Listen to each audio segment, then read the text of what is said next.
की पत्रकार परिषद द्वारा हम यहाँ अपनी भूमिका स्पष्ट करते हुए आपको बताना चाहते हैं कि आप सब लोगों को मालूम है कि भिवंडी कॉन्स्टिट्यूंसी में 3 उम्मीदवार खड़े होने वाले हैं और जिनके ऊपर सभी मीडिया का और लोकसभा क्षेत्र में रहने वाले सभी जनता का ध्यान है। उसमें बालेमामा म्हात्रे जो राष्ट्रवादी से है, ज्योतिर्जी पाटिल जो भाजपा से है और अपक्ष में नीलेश साबरे या इलेक्शन लड़ रहे हैं। हम ये बात को देखते हैं कि पिछले 10 सालों में भाजपा ने जिस तरह से अपने करीबी दोस्त अडानी अंबानी या कारपोरेट सेक्टर से जिस तरह की भारत की लूट की है, इससे युवा रहे, महिला रहे, चाहे बेरोजगार रहे, सब परेशान हैं और सब यही चाहते हैं और पूरे भारतवर्ष में यही वातावरण है कि किसी भी तरह भाजपा का शासन यहाँ नहीं होना चाहिए, भाजपा को पूरी तरह से हराना चाहिए। ये हर एक की मंशा है और इसलिए जो संविधान को मानता है, जो डेमोक्रेटिक विचारों को मानता है, ऐसे सभी तबके जोर से काम कर रहे हैं। और इसमें हम देखते हैं कि भाजपा जिस तरह का नारा दे रही है कि 400 पार, हम देखते हैं कि संसद में अगर सत्ता स्थापन करती है तो 275 सभासद लगते हैं, खासदार लगते हैं, लेकिन 400 पार का नारा देकर अभी ये बात सामने आ गई है और बीजेपी के मंसूबे भी साफ हो गए हैं कि उनको किसी भी तरह यहाँ संविधान को खत्म करना है, यहाँ के लोकशाही को खत्म करना है और यहाँ एक तानाशाह मोदी के रूप में, मोदी जी के रूप में यहाँ उनको लाना है। और उसकी शुरुआत 10 साल से शुरू है। पूरी तरह से इस देश के संविधान और लोकशाही को बचाना है, इसलिए हम इंडिया आघाड़ी गठबंधन को पूरी तरह से समर्थन करेंगे।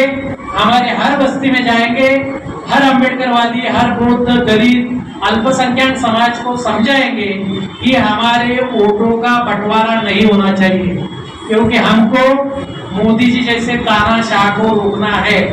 इस देश में, ये देश संविधान से चलेगा, ये देश लोकशाही से चलेगा, संविधान में जो प्रावधान है उसके तहत ही देश चलेगा। और उस बात को समझाने की पूरी तरह से कोशिश हम हमारे हर बस्ती में जाके करेंगे और गए 4 महीने से हम लोग कर रहे हैं। और जो बाबा साहब के विचारों को, फुले शाहू अम्बेडकर, शिवाजी महाराज के, कबीर के विचारों को मानता है, संत तुकोबराय के विचार को मानता है, उसने ये ठान लिया है कि इस बार हम भाजपा को पूरी तरह से परास्त करेंगे और संविधान का और यहाँ के लोकशाही का रक्षण करने के लिए हम लोग लड़ेंगे।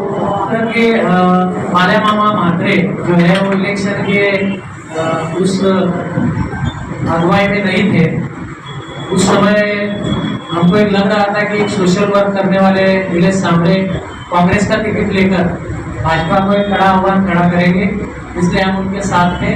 बाद में उनको भाजपा का टिकट नहीं मिला, बालेमामा म्हात्रे को राष्ट्रवादी की तरफ से इंडिया गठबंधन का टिकट मिला। तो हम सोचते हैं कि वोटों का बंटवारा नहीं होना चाहिए और इंडिया गठबंधन का कैंडिडेट चुन के आना चाहिए। यही बात मद्देनजर रखते हुए हमने आज बालेमामा म्हात्रे जी को समर्थन दिया। अभी आपको बीजेपी का ऐसा हमारा कोई एलिगेशन नहीं है, सोशल वर्क में उसका अच्छा काम है, लेकिन कोई भी अपक्ष उम्मीदवार जब खड़ा रहता है, अगर वो वोट काटता है तो उसका फायदा हमेशा जो भाजपा के कैंडिडेट उसको होता आ रहा है, ये हमने देखा है। इसलिए उन्होंने जो पिछली बार जो सुझाव रखा था कि हम बालेमामा से बात करेंगे, बालेमामा अगर लड़ना चाहते हैं, उनकी ताकत ज़्यादा है। मुझे लगता है कि शिवसेना, उद्धव ठाकरे गठ, भिवंडी और पूरे क्षेत्र में बहुत ही मजबूत गठ है। आप भिवंडी सिटी में देखोगे तो भिवंडी सिटी में कांग्रेस और राष्ट्रवादी बहुत ही मजबूत है। मुस्लिम वोट जहाँ तक मेरा ख्याल है कि नहीं बटेंगे, 80-90% वोट इंडिया गठबंधन को ही जाएगा। तो मुझे लगता है कि दलित वोट तो माले मामों को ही गिरेगा, क्योंकि संविधान को बचाने की जब बात आती है तो सबसे आगे बाबा साहब को मानने वाले लोग ही रहते हैं, ये आपने इतिहास देखा है।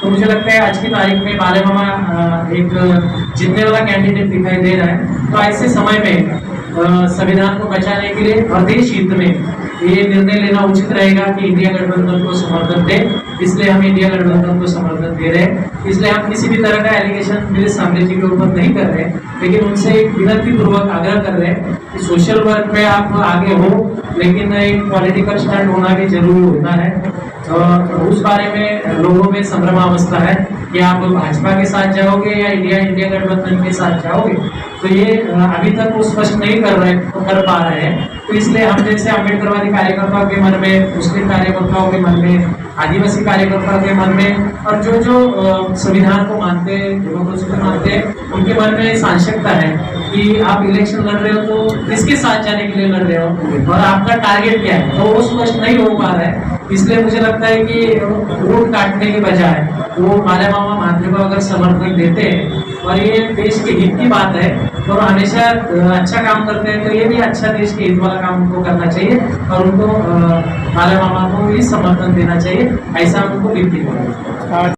तो फॉरेन कंपनी को हटाने की बात माले मामा कर रहे हैं, उनके साथ कंधे से कंधा मिलाकर रास्ते की लड़ाई और न्यायपालिका की लड़ाई हम आखिरी दम तक करेंगे, ये बताने के लिए भी आज की पत्रकार परिषद। और बात करते हैं कि हम बीजेपी को समर्थन करते हैं, तो आप देखो कि आठवले की पार्टी की क्या हालत हुई है।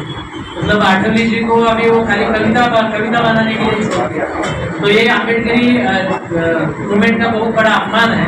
और रामदास आठवले ये अम्बेडकरी चळवळ का चेहरा नहीं है, बहुत इंटेलेक्चुअल लोग अम्बेडकरी चळवळ में है, मूवमेंट में है। तो मुझे लगता है कि वंचित वाले भी बता दे कि हम भाजपा को समर्थन दे रहे, उस दूसरे दिन बाला साहब अम्बेडकर को घर में जाके बैठना पड़ेगा।